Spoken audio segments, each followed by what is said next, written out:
Praise the lord, హల్లెలూయా. దేవునికి స్తోత్రం. ప్రభు పరిశుద్ధ గణనామానికి మహిమ కలుగును గాక. క్రీస్తునందు పిల్లరా, దేవుడు గడిచిన 20 దినాలు తన బలమైన రెక్కల చాటున దాచి మరొక నూతన దినములో ఇటు రీతిగా ప్రభు సన్నిధిలో ఉండడానికి కృపణించినందును బట్టి ఆయన ఘనమైన నామమునకు మహిమ కలుగును గాక. క్రీస్తునందు ప్రియులైన దైవజనులు, స్నేహితులు, విశ్వాసులు, సహోదరి సహోదరులు, ఈ కార్యక్రమాన్ని వీక్షిస్తున్న ఆత్మీయులందరికీ మన రక్షకుడైన యేసుక్రీస్తు వారి ప్రశస్తమైన నామంలో ఉదయకాలపు శుభములు మరియు వందనాలు తెలియజేస్తాం. బాగున్నారా? చాలా సంతోషం. రండి, ఈ దినం కూడా ప్రేమతో ఆహ్వానిస్తున్నాను. అనుదిన అభివృద్ధి ఉదయకాలపు ధ్యానాలు అనేటువంటి ఈ ఆధ్యాత్మిక కార్యక్రమంలో నాతో పాటు పాలుభాగస్తులై వాక్యాన్ని ధ్యానించండి, దైవాశీర్వాదాలు పొందుకోండి. బైబిల్ సగలోనే తెరచి చూడండి. లేని పక్షాన్ని చదివే మాట విని గ్రహించి వాక్యధ్యానంలో పాలుభాగతులు కమ్మని మనం చేస్తూ నేటి దిన ధ్యాన వాక్యంగా కొరింథీయులకు రాసిన మొదటి పత్రిక 12వ అధ్యాయం మొదటి వచనాన్ని చదువుతూ ఉన్నాను. మరియు సహోదరులారా, ఆత్మ సంబంధమైన వరములను గూర్చి మీకు తెలియకుండుట నాకు ఇష్టం లేదు. దేవుడు తన పరిశుద్ధ లేఖన భాగాన్ని మన కొరకు దీవించును గాక. తలలోంచి కన్ను మూసుకుందాం, ప్రార్థన చేద్దాం. ప్రేమ కలిగిన తండ్రి, వందనాలు. మరొకసారి నూతన ఉదయకాల సమయంలో వేడుకొని నీ పాద సముఖములు మమ్మల్ని నిలబెట్టుకున్నందుకు వందనాలు. ఈ ఆధ్యాత్మిక కార్యక్రమాన్ని అనేక మందిని బిడ్డలు వీక్షిస్తూ బలపడుతుంటారు. మరింత మందిని పాలిభాగం చేసి నీ కృపలో దాచి నడిపించి వర్ధిల్లింపచేయండి. యేసు నామమున అడుగుతున్నాను తండ్రి, ఆమేన్. చాలా సంతోషం ప్రియులరా. ఈ ఉదయకాల సమయంలో చదవనటువంటి ఈ మాట మొదటి కొరింథీ పత్రికలో పౌలు భక్తుడు కొరింథీ సంఘానికి లేఖను రాస్తూ ఆత్మ సంబంధమైన వరముల గురించి మాట్లాడుతూ ఉంటున్నాడు.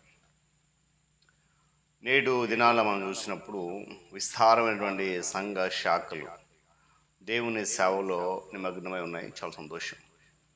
విస్తారమైన సంఖ్యలో సేవకులు ప్రయాసపడుతున్నారు. అది ఇంకా సంతోషం.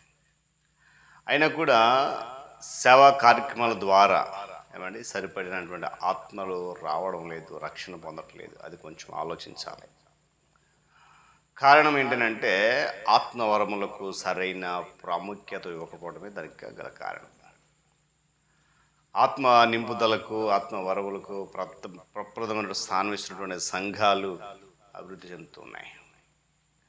ఇక్కడ బైబిల్ గ్రంథంలో కొరింథీ సంఘస్థులు ఆత్మ సంబంధమైనటువంటి వరములను ఎరుగని వారుగా ఉన్నారు. ఆత్మవరములను గూర్చి అవగాహన కలిగి ఉంటేనే వాటిని మనము అమలు చేయగలమనే విషయాన్ని కూడా పౌలు జ్ఞాపకం చేస్తున్నాడు. వరములు అనే మాటకు మూల భాషలో కుమటికోస్ అనే పదము వాడబడింది. దాని అర్థం ఏంటంటే ఆత్మ యొక్క స్వాస్యమును గ్రహించుకోండి. పరిశుద్ధాత్మ మీలోనికి వచ్చినప్పుడు ఆయన స్వాస్యం అంతా కూడా మీలోకి వస్తుంది. వరములు, ఫలాలు, శక్తి మీలోకి వస్తుంది అని దాని అర్థం. ఒక దైవజనుడు అటండి కెనడా దేశం వెళ్ళాడట. కెనడా దేశం వెళ్ళి అక్కడ నయాగరా జలపాతం చూడటానికి వెళ్ళాడట. విస్తారమైనటువంటి నీరు పైనుంచి క్రిందకి పడుతున్నట్టు, కానీ దానిలో కొంత భాగం మాత్రమే విద్యుత్ తయారు చేయడానికి, ఎలక్ట్రికల్కి ఉత్పత్తి చేయడానికి వాడబడుతుంది, కొంచెం మాత్రమే. దాన్ని బట్టి ఆయన దైవజనుడు ఆలోచన చేసింది ఏంటంటే, ప్రభు పరలోకము నుండి తన పరిశుద్ధాత్మను భూమి మీద కుమ్మరించినా కూడా, భూమి మీదకి పంపిస్తున్నా కూడా, లేక ప్రసరింపజేస్తున్నా కూడా విశ్వాసులు దాన్ని వాడుకొనకుండా అనుభవించుకోవడం అనేది పరితాపకం అన్నాడు. అంటే ఆ దృశ్యాన్ని గమనించినటువంటి ఆ దైవజనుడు పరలోకం నుండి ప్రభు పంపించేటువంటి ఆత్మవరాలు కూడా విశ్వాసులు ఏం చేయలేకపోతున్నాడు, వాడుకోలేకపోతున్నారు, అనుభవించలేకపోతున్నారు. ఇశ్రాయేల్ దేశంలో గమనిస్తే ఎక్కువగా వర్షం కురకపోయినా వారు తమకు లభిస్తున్నటువంటి ప్రతి బొట్టు నీరును చాలా పొదుపుగా వాడుకుంటారంటండి. మన వలే కాలువలు నీరును పంపకుండా బొట్టు బొట్టుగా నీటిని చెట్లకు అందించడం ద్వారా పొలాలను సస్యశ్యామలం చేస్తారు. ఆత్మవరాలు మనం వాడుకుంటే, ఆత్మవరాల గురించి గ్రహింపు మనకు ఉంటే మన జీవితము సస్యశ్యామలం అవుతుంది. దేవుని స్తోత్రం చెప్పండి. మనలో విస్తారమైనటువంటి ఆత్మ ఫలాలు కనబడతాయి. అయితే దాన్ని గ్రహించుకొని దాన్ని ఏం చేయాలి, వాడుకునేటువంటి విధంగా మన అడుగులు పడాలి. అబద్ధపు క్రీస్తును, అబద్ధ ప్రవక్తలు వచ్చి వాక్యం చెప్తున్నమాట, సాధ్యమైతే ఏర్పరచబడిన వారిని సహితము మోసం చేయడానికి గొప్ప గొప్ప సూచక్రియలు, గొప్ప గొప్ప మహత్కార్యాలు కురిపిస్తారట. వీళ్ళైతే మనకు వరములను, శక్తిని దయచేవాడు గొప్పవాడు. అందుకే అంటారు కదా, లోకంలో ఉన్న వాటికంటే మీలో ఉన్నవాడు చాలా గొప్పవాడు. దేవుని స్తోత్రం కలుగును గాక. కనుక ఇప్పుడు వీళ్ళు గమనించాలి ఉదయకాల సమయంలో. అది పౌలు అంటున్నాడు, ఆత్మ సంబంధం వరములై ఉన్నాయి, అవి మీకు నేను చెప్పాలి. మీకు తెలియకుండా ఉండడం అనేది నాకు ఇష్టం లేదు. తెలుసుకోండి అవి, వాటి యొక్క విధానం ఏంటి, దానివల్ల లాభం ఏంటి, దానివల్ల ప్రయోజనం ఏంటి మీరు తెలుసుకోవాలి. అలా చెప్పకుండా ఉండడం, లేక మీరు తెలుసుకోవడం నాకు ఇష్టం లేదని చెప్పి ఖండితంగా చెప్తున్నాడు. మాంత్రికులు బుల్లి సాతానును వాడుకొని కొన్ని అద్భుతాలు చేస్తున్నారు. ఆనాడు ఫరో మాంత్రికులు కర్ర నుండి పాము వచ్చిన మాట నిజమే. మోషే కర్రలో నుండి వచ్చిన పాము మాంత్రికుల కర్ర నుండి వచ్చిన పాములను మినింగేసింది. పిల్లరా, మనకు దయచేయబడినటువంటి దేవుని శక్తి సాతాను శక్తిని తుత్తునీలుగా చేస్తుంది. అందులో ఎలాంటి సందేహం లేదు. విజయం కాదు.